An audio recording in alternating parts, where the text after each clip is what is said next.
Have you ever wondered what life was like in the old days, when silence weighed heavier than words, and class divided hearts more deeply than fences divided land? In those times, far from the noise of cities and far from mercy, one sleepless night would begin a story that no one in that rural corner of America could ever forget. And what happened next would change the fate of two young women forever. Before we go on, tell me in the comments, from which state are you watching this story? And stay until the end, because what unfolds here is a lesson about compassion, courage, and how kindness can rewrite destiny. The Hawthorne estate stood alone at the edge of a vast rural valley somewhere in the American South, at the end of the 19th century. The land was wide and stubborn, the kind that only yielded to those who worked it with patience and pain. Tall oak trees surrounded the main house, their branches creaking softly at night, as if whispering secrets to the wind. Colonel William Hawthorne owned all of it. Once a respected military man, William Hawthorne had returned from war years earlier with medals on his chest and silence in his soul. His wife had died not long after, leaving him with a single daughter and a grief he never learned to speak aloud. The war had hardened him, but loss had hollowed him. His daughter, Eleanor Hawthorne, was 17. She was pale, fragile-looking, with light brown hair usually tied in neat braids and eyes that carried a sadness too old for her age. Since her mother's death, Eleanor had been plagued by sleepless nights. No matter how tired she was, sleep refused to come. When it did, it brought dreams filled with shadows, voices, and a suffocating fear she could never explain. That night was no different. Eleanor lay awake in her large wooden bed, staring at the ceiling as the oil lamp flickered beside her. The house was silent, yet her heart raced as if something terrible were about to happen. She pressed her hands against her chest, breathing shallowly. "I can't do this again," she whispered into the darkness. From the hallway came the distant sound of boots. The colonel was awake too. Colonel Hawthorne stopped in front of her door, hand hovering near the handle. He had heard her pacing earlier, heard the soft sounds of distress she tried to hide. But he hesitated. He was a man who knew how to command troops, how to face gunfire, but he did not know how to soothe a frightened daughter. After a long pause, he turned away. Downstairs, in the servants' quarters, another young girl was awake. Clara Miller, the maid's daughter, was just 16. She shared a small room behind the kitchen with her mother, Sarah Miller, who had worked for the Hawthorne family her entire life. Clara had grown up in the shadow of the estate, learning early that some people lived upstairs, and others stayed quietly below. Clara heard Eleanor's footsteps above and recognized them instantly. "She's awake again," Clara murmured, sitting up on her narrow bed. Her mother sighed softly. "Poor child, her heart never rests." Clara hesitated, fingers clutching the thin blanket. "Mama, what if I tried to talk to her?" Sarah turned sharply. "Clara, no. That's not our place." "But she's alone," Clara insisted, her voice trembling with concern. "And I know what it's like to be afraid in the dark." Sarah studied her daughter for a long moment. Clara had always been different, gentler, braver in ways that didn't make noise. Finally, she nodded. "Be respectful," she said. "And if the colonel says no, you come straight back." Clara stood, smoothed her simple dress, and quietly climbed the narrow servant stairs. Her heart pounded as she reached Eleanor's door. She raised her hand and knocked lightly.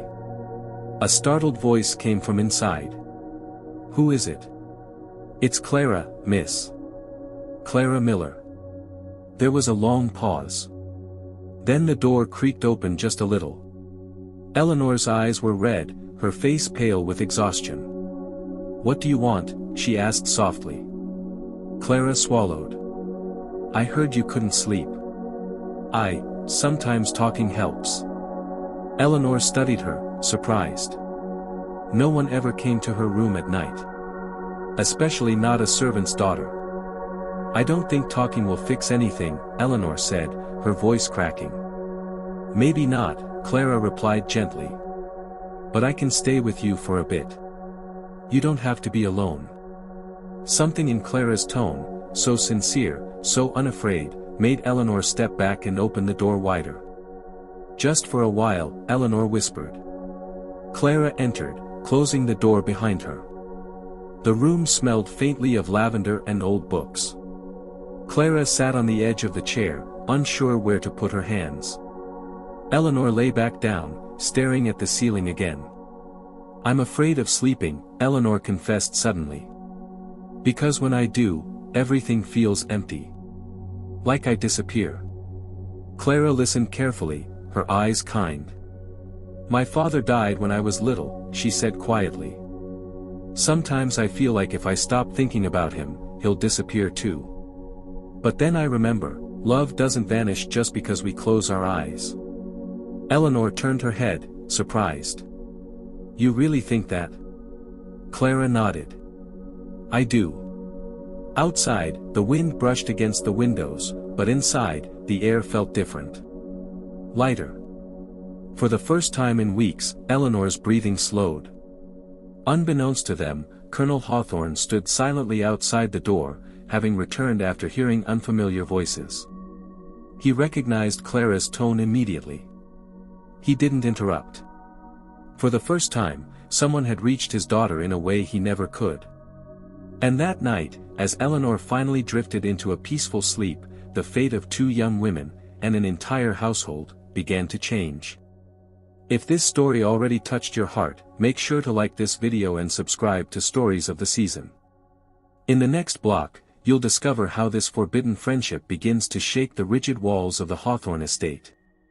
When Eleanor Hawthorne woke the next morning, the sunlight slipping softly through the curtains felt unfamiliar. Not harsh. Not threatening. Just present. For the first time in weeks, her head did not ache, and her chest did not feel tight with fear. She sat up slowly, confused, trying to remember when she had last slept through the night without waking in panic. Then she remembered. Clara. The memory of the maid's daughter sitting quietly beside her bed, speaking with gentle certainty, lingered like warmth on cold skin. Eleanor looked toward the chair by the window. It was empty now, but somehow the room no longer felt hollow. Downstairs, the house was already stirring. Colonel William Hawthorne stood at the long wooden table in the dining room, sipping his coffee, his posture rigid as always. He had noticed the silence upstairs. No pacing. No muffled sobs. No restless footsteps crossing the floorboards before dawn. That silence unsettled him more than the noise ever had. Sarah Miller entered quietly to set the table. She avoided his gaze, as she always did. "Good morning, Colonel," she said respectfully. "Good morning," he replied, then hesitated. "My daughter, did she sleep?" Sarah paused, surprised by the question. "Yes, sir. She did." The colonel nodded once, hiding the relief that surged through him. He already suspected how it had happened, though no one had said a word. Moments later, Eleanor appeared at the doorway. She looked different. Her shoulders were still slightly hunched, but there was color in her cheeks, and her eyes, though still thoughtful, no longer seemed lost. "Good morning, Father," she said softly. Colonel Hawthorne stood. "Good morning, Eleanor." He searched her face for signs of distress. Finding none, he cleared his throat. "You look rested." "I slept," she replied simply. There was no mention of Clara. Not yet. After breakfast, Eleanor lingered in the hallway, pretending to inspect a framed photograph. In truth, she was waiting. When she finally heard footsteps from the kitchen corridor, her heart lifted. Clara emerged carrying a basket of laundry. Their eyes met. Clara froze for a moment, unsure if she should lower her gaze, but Eleanor smiled first. "Good morning, Clara." Clara swallowed, then smiled back. "Good morning, Miss Eleanor." Eleanor hesitated, then said quietly, "Thank you. For last night." Clara nodded. "Anytime." They parted quickly, both aware of watching eyes. But something had begun. Over the next days, Eleanor found herself looking for excuses to wander near the kitchen, the laundry room, the back garden. Clara, in turn, seemed to always be nearby, working silently, her presence steady and grounding. They spoke little at first. A few words exchanged in passing. A shared glance. A smile. But even that was dangerous. The Hawthorne estate had rules, spoken and unspoken. Friendships did not cross class lines. Conversations were measured. Affection was rationed. Colonel Hawthorne noticed the change almost immediately. Eleanor's appetite returned. She spent time outside again. She even laughed once, a soft sound that startled him so deeply he had to sit down.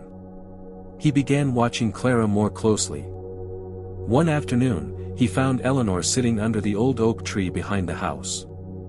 Clara was there too, mending a tear in her dress. They sat several feet apart, yet the air between them hummed with familiarity. The colonel stopped. For a moment, anger rose in him, not at Clara, but at the risk.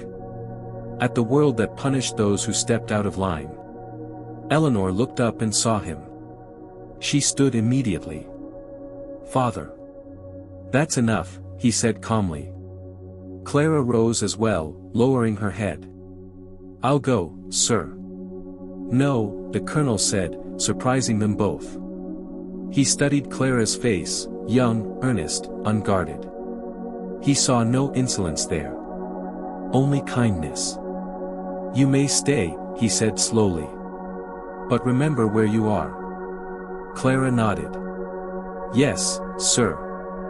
He turned to Eleanor. "Inside. It's getting cool." That night, Eleanor could not stop thinking about his expression, not angry, but conflicted. Torn between fear and gratitude. Later, when the house grew quiet, she slipped downstairs again. Clara was sitting on a stool near the kitchen hearth, sewing by candlelight. "I think he knows," Eleanor whispered. Clara looked up, eyes wide. "I'm sorry. I didn't mean to cause trouble." "You didn't," Eleanor said firmly. "You helped me." They sat in silence for a moment. "Why are you so kind to me?" Eleanor asked suddenly. "You don't have to be." Clara thought for a moment. "Because I know what it feels like to be invisible. And because sometimes all it takes to survive is one person who sees you." Eleanor felt tears sting her eyes. In the weeks that followed, their bond deepened. Clara told Eleanor about her mother's long hours, about growing up in service quarters, about dreaming of a life where she could choose her own path. Eleanor spoke of her mother, of loneliness, of the pressure to be strong when she felt broken. They shared stories, laughter, fears. And slowly, quietly, the Hawthorne estate began to change. Colonel Hawthorne watched it all with conflicted eyes.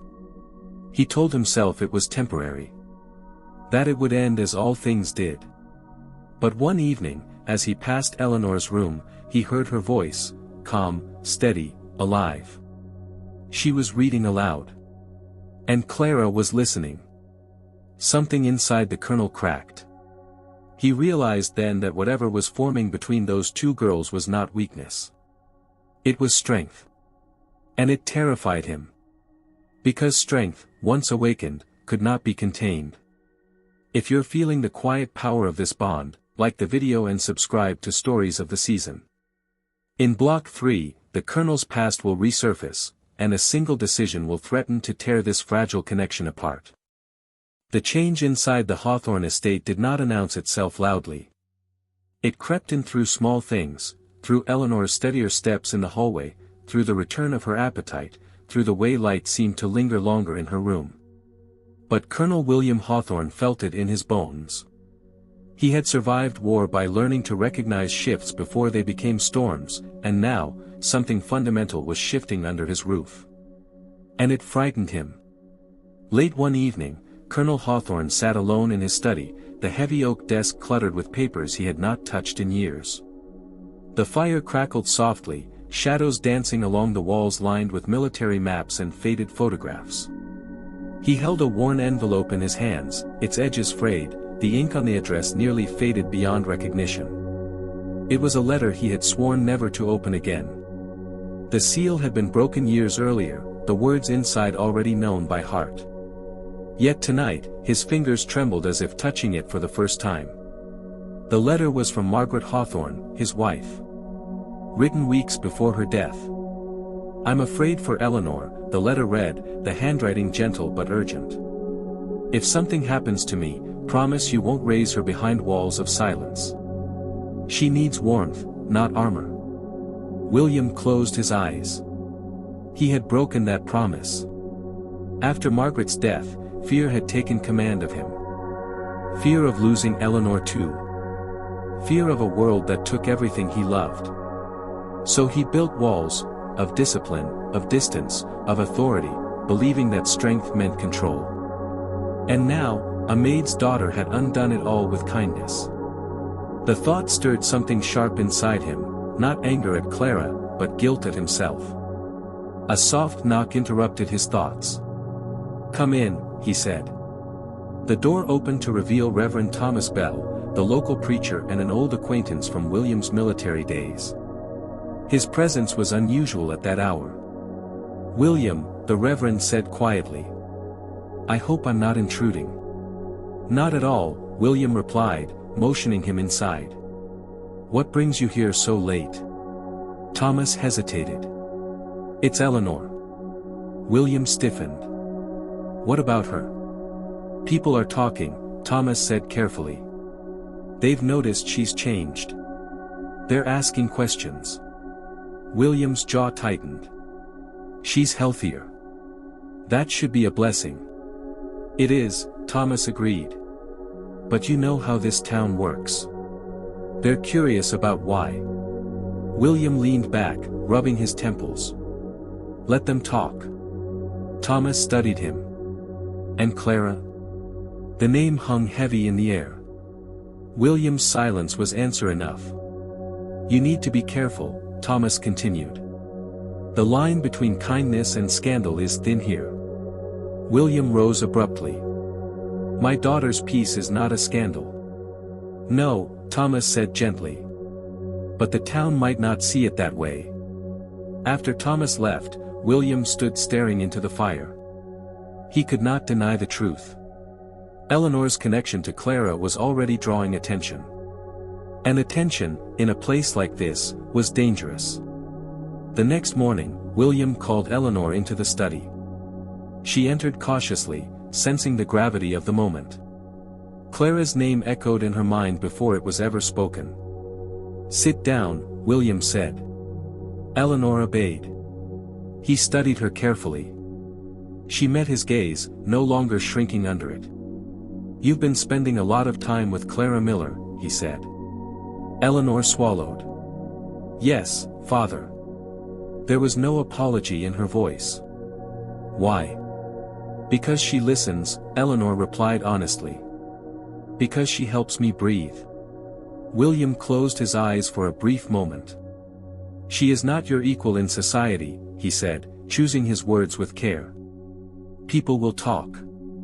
Eleanor leaned forward. "People have always talked.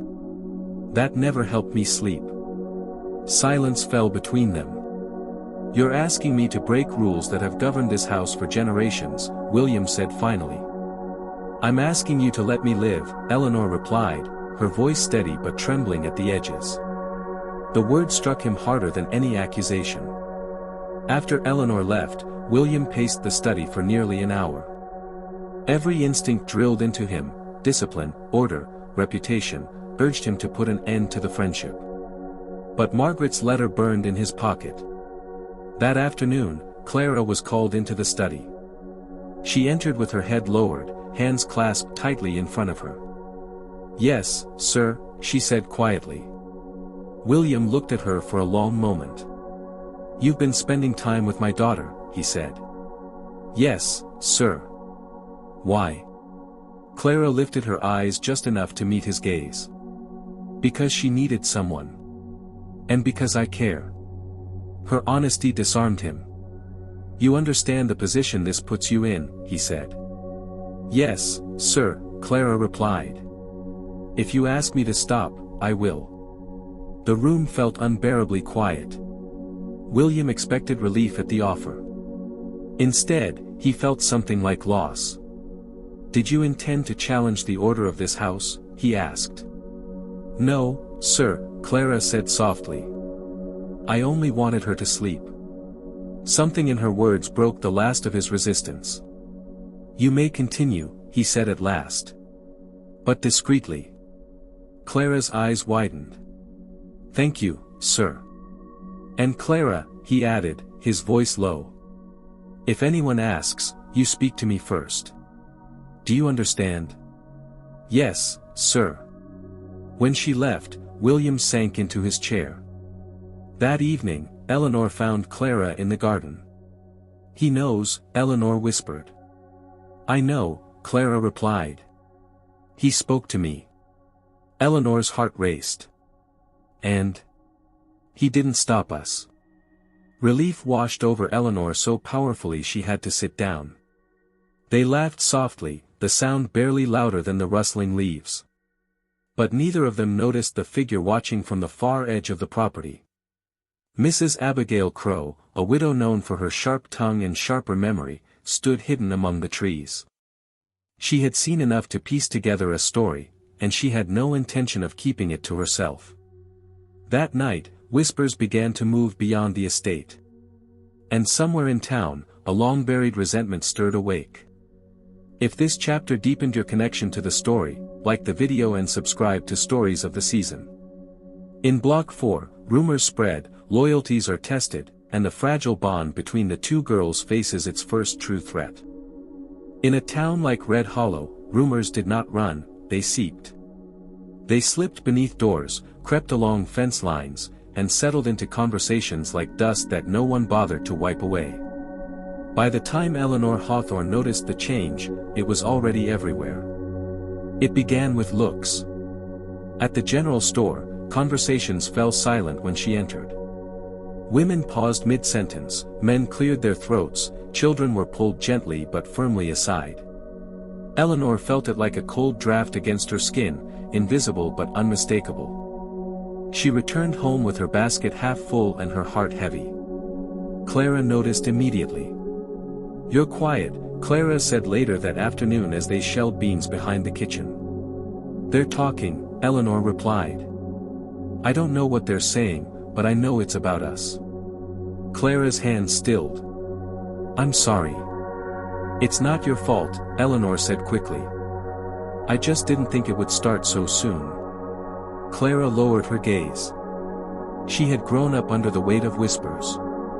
She knew their power. That evening, Colonel Hawthorne was summoned to the front parlor by a knock that carried no patience. When he opened the door, Mrs. Abigail Crow stood rigid on the porch, her black shawl pulled tight, her eyes sharp with purpose. "Colonel Hawthorne," she said. "We need to talk." William did not invite her in. "About what?" "About what's been happening under your roof." He held her gaze. "Be precise." She leaned forward slightly. "Your daughter is being influenced. Improperly. People are concerned." William's voice was calm, but iron hard. "People are often concerned about things that are none of their business." Mrs. Crow stiffened. "This town has standards. And my home has boundaries," William replied. "Good evening, Mrs. Crow." He closed the door before she could respond. Inside, his hands trembled, not from fear, but from anger. He had expected resistance. What unsettled him was how quickly it had come. The next day, Eleanor was barred from attending the women's sewing circle for the first time in her life. No explanation was offered. Just a polite smile and a closed door. When she told Clara, her voice cracked. They didn't even say why. Clara swallowed hard. They don't need to. That night, Eleanor could not sleep again. The old fear pressed against her chest, familiar and cruel. Clara sat beside her bed, holding her hand. "I don't want to be the reason you're pushed away," Clara whispered. Eleanor turned toward her, eyes blazing with a strength Clara had never seen before. "You are the reason I stayed," she said. "I won't let them take that from me. But fear has a way of finding cracks." 2 days later, Sarah Miller was called aside by the housekeeper. "They're saying your daughter's getting ideas above her station," the woman muttered. "It's making people uncomfortable." Sarah went pale. She returned to her quarters and sat Clara down. "You must be careful," she warned. "The world doesn't forgive girls like us for stepping out of line." Clara nodded, though her chest ached. "I know, Mama. But do you?" Sarah pressed. "Because once they start talking, they don't stop." That night, Clara avoided Eleanor. Eleanor noticed. The absence hurt more than the whispers ever could.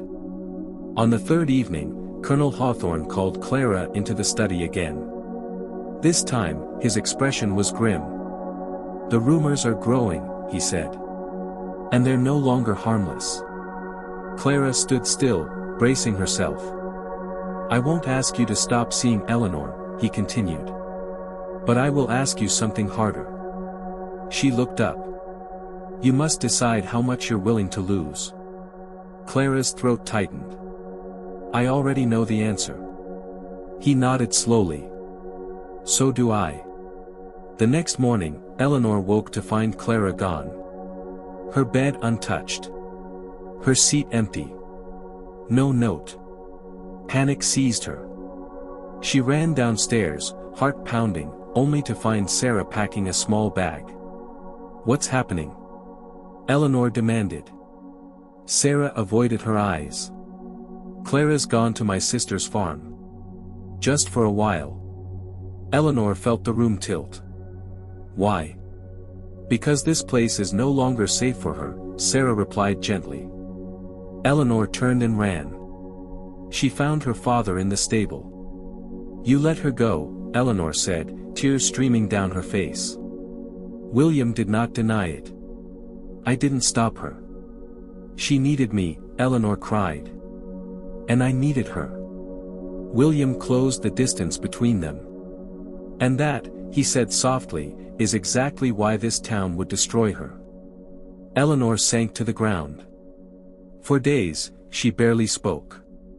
The house felt hollow again, but now the silence was sharper. Accusatory. Colonel Hawthorne watched his daughter fade before his eyes, haunted by the promise he had once made. On the 5th night, Eleanor did not come down for dinner. William found her sitting on the floor of her room, staring at the wall.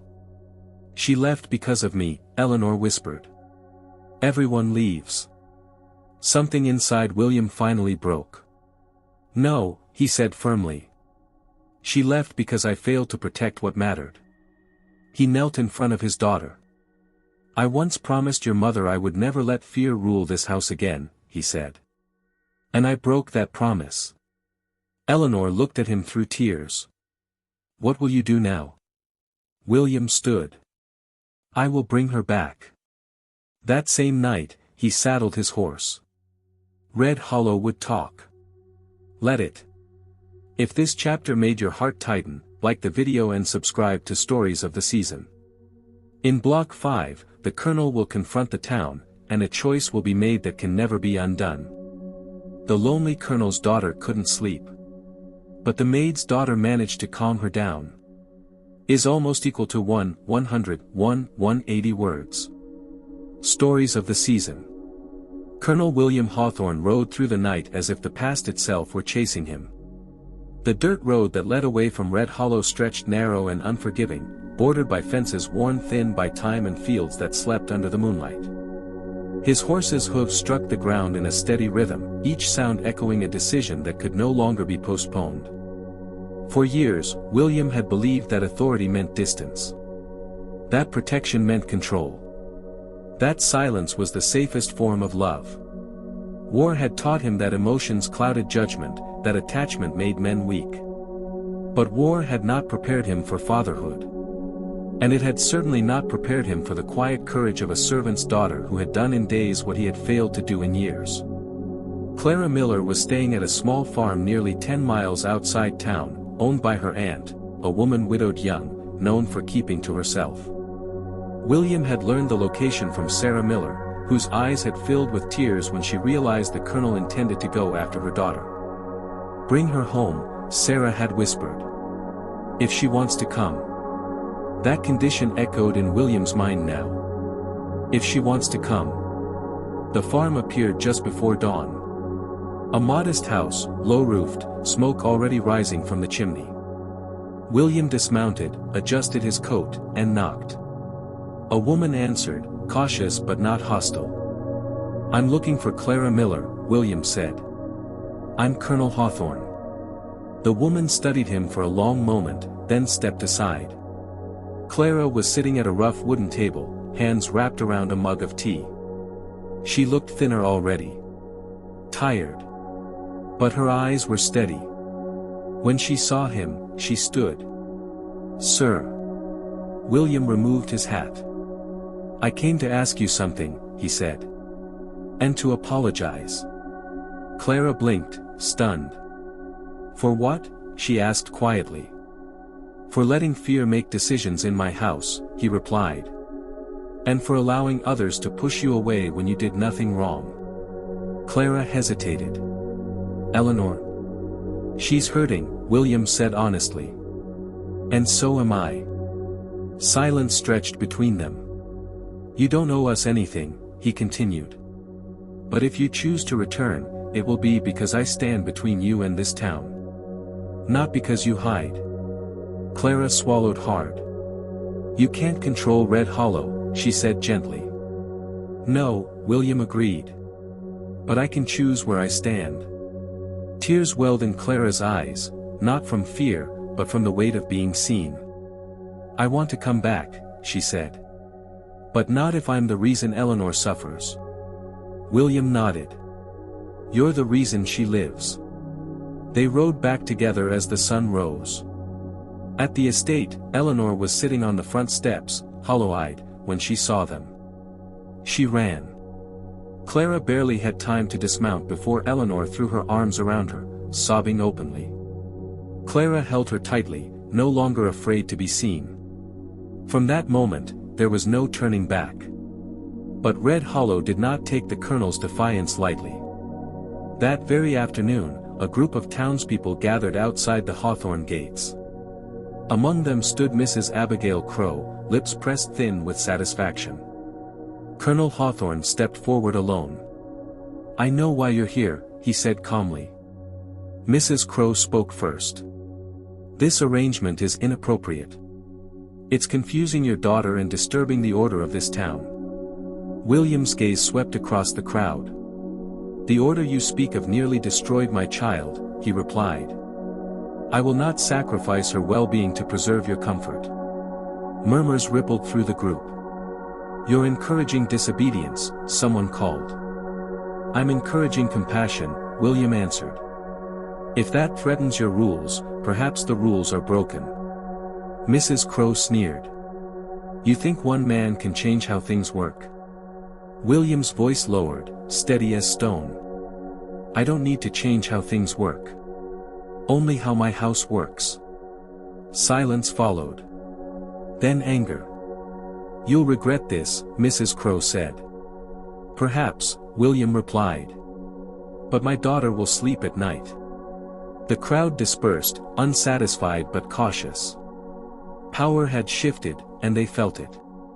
That evening, Eleanor slept peacefully for the first time since Clara's departure. Clara sat beside her bed again, humming softly. Eleanor reached out, squeezing her hand. "Don't leave," she whispered. "I'm not going anywhere," Clara promised. Downstairs, Colonel Hawthorne sat alone, staring at the fire. For the first time in years, he felt afraid, not of loss, but of change. And yet, beneath that fear, something unexpected stirred. Hope.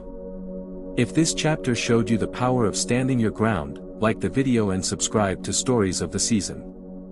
In Block 6, Consequences arrive, because Red Hollow never forgets, and not everyone is willing to let go of control. Red Hollow had a way of pretending nothing had changed, until it decided to remind you that it never truly forgot. The morning after Clara's return, the town looked the same on the surface. Shops opened at their usual hour. Horses were tied to posts. The church bell rang once, steady and familiar. But beneath that calm, something simmered. Colonel William Hawthorne felt at the moment he rode into town. People looked away too quickly. Conversation stopped mid-sentence. Doors closed just a little faster than usual. He was no stranger to tension. He had walked through villages overseas where silence meant danger. Red Hollow now carried that same uneasy quiet. Inside the general store, the owner greeted him stiffly. "Morning, Colonel." "Morning," William replied. "Any trouble?" The man hesitated. "Depends on what you call trouble." Outside, two women whispered openly. A group of men leaned against the hitching rail, eyes sharp. By the time William returned to the estate, Sarah Miller was waiting on the porch, worry written into every line of her face. "They're talking," she said before he could speak. "About Clara. About Eleanor. About you." William removed his gloves slowly. "Let them talk." Sarah shook her head. "It won't stop there." She was right. That afternoon, a letter arrived, and signed, slipped under the gate. The words were short, precise, and cruel. "You can't erase what's been done. Some lines shouldn't be crossed again." William burned the letter without comment. But Clara noticed. She was helping Sarah fold linens when Eleanor ran in from the yard, breathless. "Clara," she said. They were saying things. Outside the fence. Clara's hands froze. "What things?" Eleanor hesitated. "That you're only here because you want something. That you're confusing me. That I'm weak." Clara knelt, gripping Eleanor's shoulders gently. "Listen to me," she said. "People speak when they're afraid. Not when they're right. But what if they make Papa send you away again?" Eleanor whispered. Clara swallowed. "Then he'll have to make that choice himself." That night, Clara couldn't sleep. She stood at the window of her small room, looking out toward the dark fields. She had known returning wouldn't be easy. Red Hollow didn't forgive women who stepped outside their assigned place. Especially not quietly. The next blow came 2 days later. Sarah Miller was dismissed. No warning. No explanation. Just a short message delivered by a neighbor, too uncomfortable to meet her eyes. "She's no longer welcome at the Hawthorne estate," the message read. Effective immediately. Eleanor found her mother crying in the kitchen. "What happened?" she demanded. Sarah wiped her face. "Nothing you need to worry about, sweetheart." But Eleanor marched straight to her father. Colonel Hawthorne listened in silence as Eleanor spoke, her voice shaking with anger. "They're punishing her because of Clara," she said. "And because of me." William's jaw tightened. "They won't stop," Eleanor added. "Not until we give them what they want." "And what do they want?" William asked. Eleanor looked him straight in the eye. "Control." That night, Colonel Hawthorne made a decision. The following Sunday, the church was full. Word had spread that something was coming. Mrs. Abigail Crow sat in the front pew, chin lifted, waiting. When the service ended, William Hawthorne stood. "I have something to say," he announced. Murmurs rippled. "This town prides itself on tradition," he continued. "On order. On knowing everyone's place." Eyes turned. Some narrowed. Others watched with unease. "But tradition without mercy becomes cruelty," William said. "And order without compassion becomes tyranny." Mrs. Crow stood. "This is inappropriate." "I am not finished," William said calmly. "My daughter suffered in silence for years," he continued. "And it was not your concern. When she found peace with someone you deemed unsuitable, you intervened." He gestured toward Clara and Eleanor, seated together. "You punished a woman for loving her child. You spread rumors about a girl who offered nothing but kindness." Silence pressed heavy. "This is my home," William said. "And Sarah Miller will remain employed here, with my full protection. Clara Miller will remain under my roof as my daughter's companion and friend." Gasps followed. "And anyone who believes they have authority over that choice is mistaken." Mrs. Crow's face flushed red.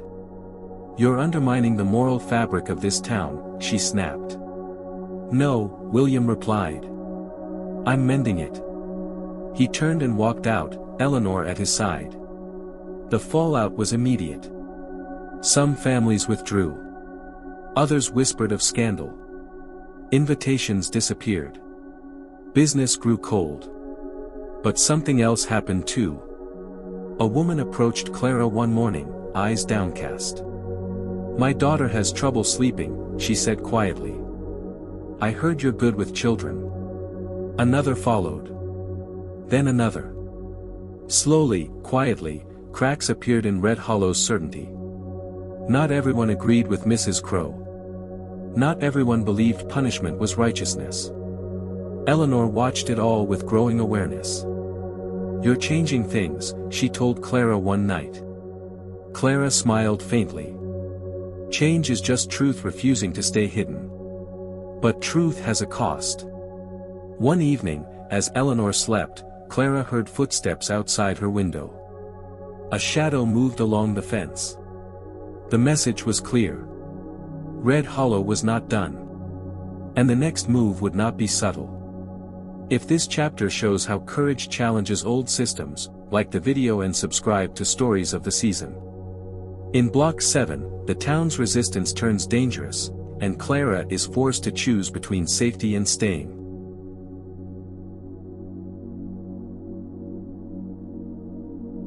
Fear does not always arrive loudly. Sometimes it slips in through small changes, an unlocked gate left open, a tool moved from its place, a silence that lingers too long. Clara Miller felt it growing around her like a tightening net. After the Colonel's declaration at church, the estate became a boundary line. Some townsfolk no longer came near it. Others lingered too close, watching. The fence that once seemed symbolic now felt necessary. Eleanor noticed first. "They're staring again," she whispered one afternoon as they walked near the orchard. "Like they're waiting for something." Clara squeezed her hand. "People stare when they don't understand. But they understand enough to be angry," Eleanor replied. That night, the sounds came again. Footsteps. Low voices. The scrape of something against wood. Colonel Hawthorne took his rifle from the wall and went outside without a word.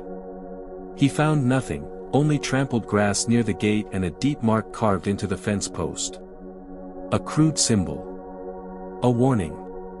Sarah cried quietly when she saw it. "This is my fault," she whispered. "I should take Eleanor and go."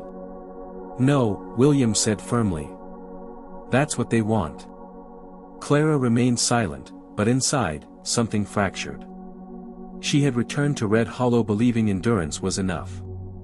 That kindness could outlast cruelty. But now her presence had made the danger sharper, more focused. She wasn't just being watched. She was being blamed. 2 days later, the choice was forced upon her. It came in the form of a visit. Mrs. Abigail Crow arrived at the estate just before dusk, dressed impeccably, flanked by 2 men from the town council. Colonel Hawthorne met them on the porch. "You're not welcome here," he said evenly. Mrs. Crow smiled thinly. "We aren't here to stay. Only to resolve matters, peacefully." Her eyes slid past him, landing on Clara, who stood frozen near the doorway. "This girl," Mrs. Crow continued, "has caused unrest. Confusion. Division. She has done nothing wrong, William replied. That's a matter of opinion, Mrs. Crow said coolly. But the town has reached a consensus. She turned directly to Clara. You may leave Red Hollow, she said, tonight. Quietly. No further trouble. Eleanor stepped forward. You can't make her. Mrs. Crow ignored her. If you don't, she continued, we cannot guarantee your safety. Or your mother's position. Or your daughter's future. The threat hung in the air like smoke. William's hand tightened into a fist. Get off my land. Mrs. Crow inclined her head. You have until morning. They left without another word. That night, no one slept. Eleanor paced her room, fury and fear twisting together. They're trying to erase you, she said through tears. Like you don't matter. Clara sat beside her, calm in a way that frightened Eleanor more than anger would have. They're afraid, Clara said softly. Not of me. Of what changes when people see they're wrong. Sarah stood in the doorway, shaking her head.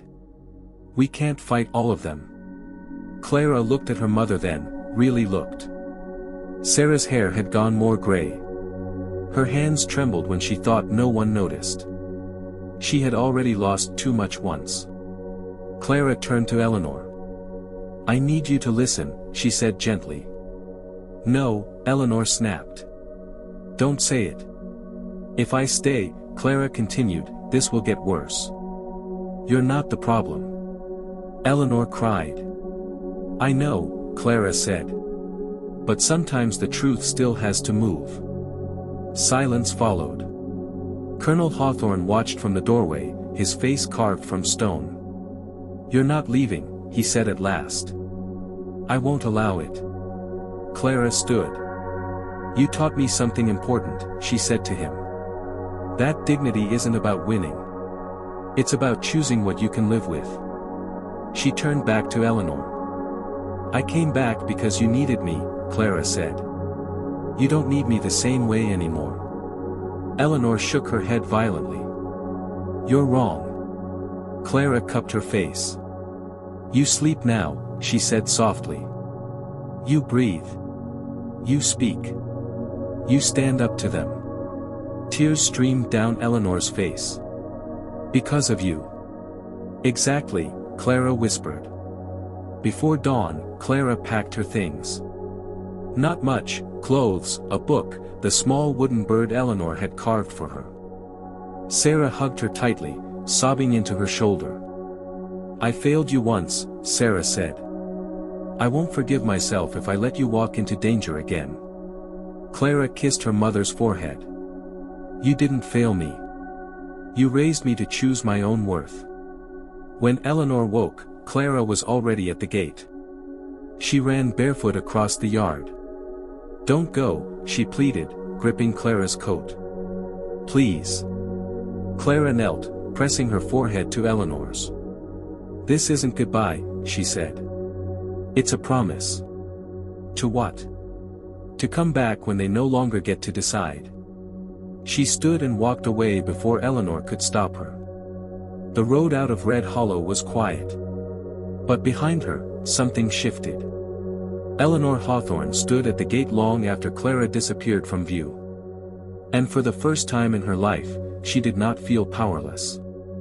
She felt ready. If this chapter moved you, like the video and subscribe to Stories of the Season. Block 8 reveals how Eleanor takes Clara's lesson and turns it into defiance, and how Red Hollow responds when a child refuses to stay silent. The day after Clara left, the Hawthorne estate felt hollow in a way none of them expected. Not because Clara had been loud or demanding, she'd never been either. But because her presence had quietly reorganized the house. Like a candle that, once extinguished, reminds you how much darkness you were tolerating. Eleanor stopped eating. Not in protest. Not dramatically. She simply lost the desire. Sarah tried coaxing her with warm bread and honey. Colonel Hawthorne tried sternness. William tried distraction. Nothing worked. Finally, on the third night, Eleanor sat at her desk, staring at the small wooden bird Clara had left behind on the windowsill. The bird was clumsy, uneven, carved by Eleanor's own hands in a moment of childlike effort, yet Clara had treated it like a treasure. Eleanor picked it up and whispered, "I won't let them erase you." Then she did something no one in Red Hollow expected from a colonel's daughter. She wrote. Not a diary entry. Not a letter meant to stay hidden in drawers. A message meant to be seen. She wrote what she saw on the night of the bridge. She wrote how Clara's mother was humiliated in town. She wrote how Mrs. Crow threatened them at their own gate. She wrote about the symbol carved into their fence. She wrote about a girl who calmed nightmares without ever asking for anything but decency. And then she signed it. Eleanor Hawthorne. Her hand trembled as she stared at the signature, but she didn't cross it out. She folded the pages, sealed them in an envelope, and carried it downstairs before sunrise. William was in the kitchen, half awake, sipping coffee. "What's that?" he asked. Eleanor placed the envelope on the table. "I need you to deliver it." "To who?" "To the church notice board," she said. "Nail it up." William stared. "Eleanor, your father." "My father is a brave man," Eleanor replied. "But bravery in war is different from bravery at home." William's throat tightened. "This will make them furious." "Good," Eleanor said. "Let them be furious at the truth." When William hesitated, she added in a quieter voice, "If Clara can walk alone into the dark, I can walk into daylight with words." William took the envelope like it was something alive. "I'll do it," he said. By mid-morning, Red Hollow had split in two. The first side was outrage. Mrs. Crow arrived at church practically foaming, whispering poison into every ear that would listen. A few men tore the paper down, but someone put it back up. Then someone else made copies, handwritten, clumsy, but spreading. The second side was silence. Not agreement, yet. But that heavy kind of silence that comes right before people admit they've been wrong. Eleanor watched from the estate gate when the first visitors arrived. It wasn't the council. It wasn't the sheriff. It was Mrs. Finch, the baker's wife. She approached slowly, hands clasped in front of her, eyes low. Sarah stood behind Eleanor like a shield. Mrs. Finch stopped at the fence. I read the letter," she said softly. Eleanor didn't move. "And?" Mrs. Finch swallowed. "I didn't know. Or maybe I didn't want to know. I laughed along with things I shouldn't have." Sarah's jaw tightened. Mrs. Finch turned to Sarah. "I'm sorry." Sarah blinked. The words didn't land like comfort. They landed like a test. "I don't need your pity," Sarah said. "I know," Mrs. Finch replied. "But I want to do something that matters."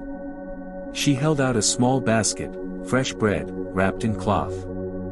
"I brought this," she said. "For your table. Not as charity. As acknowledgement." Eleanor felt her eyes sting. Sarah hesitated, then stepped forward and took it, not with gratitude, but with a quiet acceptance that looked like exhaustion. Mrs. Finch nodded, then left without asking for forgiveness. More came after. Not crowds. Just a few. The schoolteacher. The blacksmith's widow. A young woman who had once looked away when Sarah was insulted at the well. Each came with the same trembling shame. Each offered something small. And each left quickly, as if afraid to be seen. But they were seen. And Mrs. Crow noticed. She didn't storm the estate again. She went to the sheriff. Sheriff Dalton was a man who loved order more than justice. He liked his world simple, good people, bad people, rules that didn't require thought. Mrs. Crow came with a crisp smile and careful words. "That girl," she said, "has poisoned the colonel's daughter." Sheriff Dalton leaned back in his chair. "The colonel's daughter wrote the letter." Exactly, Mrs. Crow replied. And if she did, then someone must be controlling her. Dalton sighed. What do you want? I want peace, Mrs. Crow said. Before this becomes disorder. She leaned closer. You know what disorder looks like, Sheriff. It looks like people forgetting their place. Sheriff Dalton's eyes narrowed. Mrs. Crow smiled. If the colonel won't control his household, the town must do it for him. That evening, the sheriff came to the Hawthorne estate with 2 deputies. Colonel Hawthorne met them at the porch, rifle hung low at his side, not pointed, but present. Dalton, the colonel said evenly. To what do I owe the pleasure? Dalton cleared his throat. We've had complaints. Of what? Incitement, Dalton said. The letter posted at the church. Eleanor stepped forward, chin lifted. I wrote it, she said before anyone else could speak. Dalton looked surprised, as if he expected her to be hidden behind her father. You're a child, he said. I'm 14, Eleanor replied. And old enough to know cruelty when I see it. Colonel Hawthorne's eyes flicked toward her, something like pride struggling against worry. Dalton tried another angle. Your father should keep you out of adult matters. Eleanor's voice sharpened. Adults made a sign that said a girl should die because she wasn't worthy. Adults threatened my mother's job. Adults carved warnings into our fence. Dalton's face reddened. Colonel Hawthorne spoke then, voice calm as winter. My daughter told the truth, he said. If truth is incitement, then perhaps this town deserves to be incited. The deputies shifted uncomfortably. Dalton pointed a finger. If violence breaks out, if anything happens, I'll hold you responsible. Colonel Hawthorne leaned slightly forward. Let me be very clear, he said quietly. If anything happens to my staff, my daughter, or that girl who left town, I will not ask your permission to respond. The sheriff stared, then turned stiffly and left. That night, Eleanor sat by her window again. She missed Clara so much it hurt. But for the first time, she didn't feel like a helpless witness. She felt like a voice. Downstairs, Sarah hugged the bread basket to her chest, staring at it like it might vanish. William sat on the porch, scanning the road. And Colonel Hawthorne stood in the doorway, listening to the estate breathe. The battle had started. Not with bullets. With a letter. If you're still here, comment, I'm with Clara, so I know you're part of this family. Like the video and subscribe to Stories of the Season, because Block 9 is where the town's cruelty finally turns into a reckoning, and Clara's fate is revealed. Red Hollow did not explode. It cracked. And cracks are more dangerous, because they spread quietly, underfoot, until the ground gives way without warning. After Eleanor's letter, the town divided itself into invisible lines. Neighbors who had shared meals now crossed the street to avoid one another. The church pews filled unevenly. The schoolroom buzzed with tension the children didn't fully understand but felt deeply. And then, Clara was seen. She was spotted 2 towns over, working at a small boarding house along the rail line. Word traveled fast. Faster than truth ever does. Some said she had been run off. Others said she was seeking attention. A few whispered she had been paid to leave. Eleanor heard all of it. She refused to respond.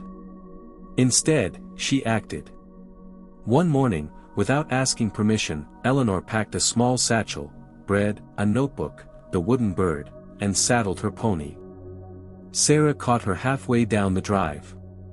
Where do you think you're going? Sarah asked, alarmed. Eleanor met her gaze steadily. To bring her home. Sarah's breath caught. Eleanor, that's not. Colonel Hawthorne stepped onto the porch. He looked from the pony to the satchel to his daughter's determined face. How far? He asked. 2 towns, Eleanor replied. Maybe 3. William studied her for a long moment. Then he nodded once. I'll ride with you. Sarah stared at both of them. You can't be serious. I am, William said. Because this ends today. They rode out at dawn. By the time they reached the boarding house, the sky was heavy with storm clouds, low and gray, pressing down like the town's judgment had pressed on Clara. Eleanor saw her first. Clara stood at the side of the building, hanging sheets on a line, hair tied back, face thinner but eyes unchanged, still calm, still observant, still carrying something unbroken. Clara! Eleanor shouted. Clara froze. She turned slowly, disbelief flickering into something dangerously close to hope. Eleanor slid off the pony and ran. They collided in an embrace so fierce it knocked the breath from both of them. You came, Clara whispered. I told you, Eleanor said, voice breaking. This wasn't goodbye. William approached more slowly. I'm sorry it took this long, he said. I thought protection meant silence. Clara shook her head. Protection means standing where people can see you. That evening, they rode back together. They didn't hide. They took the main road. By the time Red Hollow came into view, the storm broke. Rain fell hard, sudden and drenching, as if the sky itself had decided it was done waiting. People came out onto porches. Into doorways. Onto the street. They watched as Colonel Hawthorne rode in first, soaked and unflinching. Eleanor beside him. And Clara, back straight, chin lifted, refusing shame. Mrs. Crow was there. She stood under the awning of the mercantile, lips pressed thin. So, she called out. The prodigal returns. Eleanor dismounted and faced her. No, she said clearly. The truth does. The rain quieted the town. Every word carried.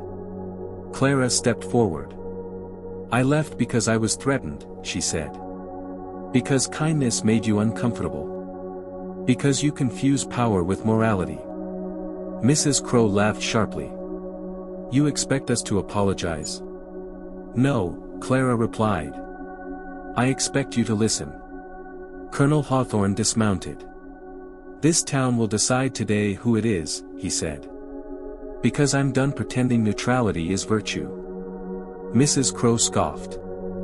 You'll abandon your standing over a girl? I'll abandon any standing built on cruelty, William answered. Sheriff Dalton arrived late, rain plastering his hat down over his eyes. What's all this? He demanded. Eleanor stepped forward again. You were warned, she said. This is what happens when children learn faster than adults. Murmurs rippled. Then Mrs. Finch stepped out of the crowd. Then the schoolteacher. Then the blacksmith's widow. One by one, they moved, slowly, visibly, until they stood beside Clara. Not dramatic. Just present. Mrs. Crow looked around, finally realizing something essential had changed. You're letting her manipulate you, she snapped. No, Mrs. Finch said quietly. We're choosing to stop being manipulated by fear. Sheriff Dalton swallowed. Colonel, if you'll just let this settle. No, William said. It settles now. He turned to the town.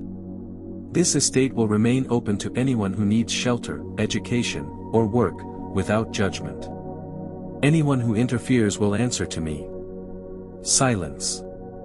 Then someone clapped. One clap. Then another.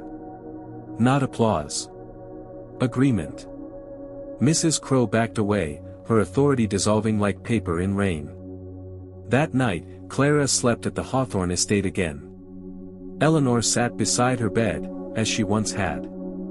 You're safe, Eleanor whispered. For now, Clara replied. For good, Eleanor corrected. Outside, Red Hollow lay washed clean, not healed, but changed. And change, once begun, does not ask permission to continue. If you believe courage can rewrite history, like this video and subscribe to Stories of the Season. Block 10 delivers the final chapter, years later, where the true cost and reward of standing up is revealed. Time does not heal everything. But it does reveal what was real enough to survive. 10 years passed in Red Hollow. The town did not become perfect. It never would. But it became something else, less cruel in its certainty, slower to judge, more cautious about who it decided deserved a voice. And it all began with a girl who couldn't sleep. Eleanor Hawthorne was no longer that girl. At 24, she stood tall at the edge of the same field where her nightmares once lived. Her posture carried her father's discipline, but her eyes carried something gentler, something learned, not inherited. She was a teacher now. The small schoolhouse near the edge of town, once dismissed as unnecessary, stood freshly painted. Children filled its benches, boys and girls, sons of farmers and daughters of maids, all learning the same lessons. Not just reading and numbers. But history. Not the polished kind. The kind that tells the truth. Inside the classroom, Clara Miller stood at the chalkboard, writing slowly, deliberately. Kindness without courage is silence. The children copied it down. Clara had stayed. After the reckoning, Red Hollow never again tried to force her out. Not because everyone approved, but because enough people refused to let fear make decisions for them. She and Eleanor had grown together, but not the same. Clara never became loud. Never sought recognition. She simply remained. Teaching. Listening. Grounded. Sarah Miller still worked at the estate, though the word maid had long since stopped applying.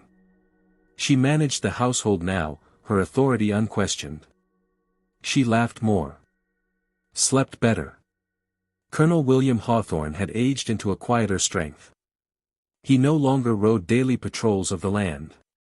Instead, he walked the fence lines in the evening, hands behind his back, nodding to passers-by who once avoided his gaze. Some apologized. Others didn't. He never demanded either. The house itself had changed. The doors stayed open. People came with questions, not whispers. Requests, not threats.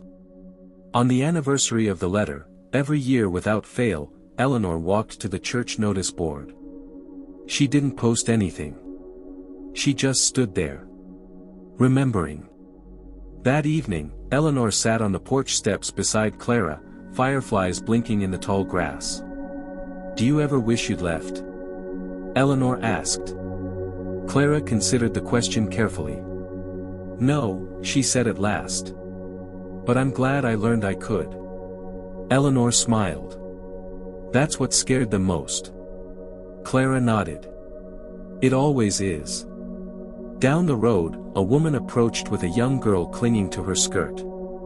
The woman hesitated at the gate. "My daughter can't sleep," she said softly. "She wakes crying. Says the world feels too loud." Clara stood. "You can come in," she said gently. The girl looked up at Eleanor. "Do you tell stories here?" Eleanor knelt. "We tell truths," she replied. "Sometimes they sound like stories." The girl nodded solemnly, as if that made perfect sense. Later that night, Eleanor stood in her old bedroom. The bed was smaller than she remembered. The shadows softer. She sat and ran her fingers over the windowsill where she'd once pressed her forehead, terrified of what morning might bring. She slept easily now. Not because the world had become safe, but because she knew how to face it. In town, Mrs. Abigail Crow still lived in the same house. She rarely left it. People did not confront her. They simply stopped asking for her approval. Her power dissolved the way it always does, not through force, but irrelevance. One autumn afternoon, Eleanor passed her on the street. Mrs. Crow looked older. Smaller. For a moment, Eleanor thought she might speak. She didn't. Neither did Eleanor. And somehow, that silence felt like justice enough. On the day Eleanor was invited to speak at the county gathering, an honor once reserved for men twice her age, she stood at the podium with Clara watching from the crowd. "I was taught," Eleanor said, "that order mattered more than fairness. That silence was safer than honesty." She paused. "I was wrong." The audience leaned in. "Change didn't come because someone powerful allowed it," she continued. "It came because someone gentle refused to disappear." Her eyes found Clara. "And because someone listened." Applause followed, not thunderous, but steady. Earned. That night, back at the estate, the four of them, William, Sarah, Eleanor, and Clara, shared dinner beneath the stars. William raised his glass. "To courage," he said. Sarah added, "To dignity." Clara smiled. "To staying." Eleanor lifted hers last. "To choosing kindness even when it costs." They drank. The wind moved softly through the trees. Somewhere in Red Hollow, a girl slept peacefully for the first time. And somewhere else, someone realized they could change things too. If this story stayed with you until the end, like the video and subscribe to Stories of the Season. Comment where you're watching from and share this story with someone who believes courage can change the world. Thank you for being part of this journey. A new story is already waiting for you.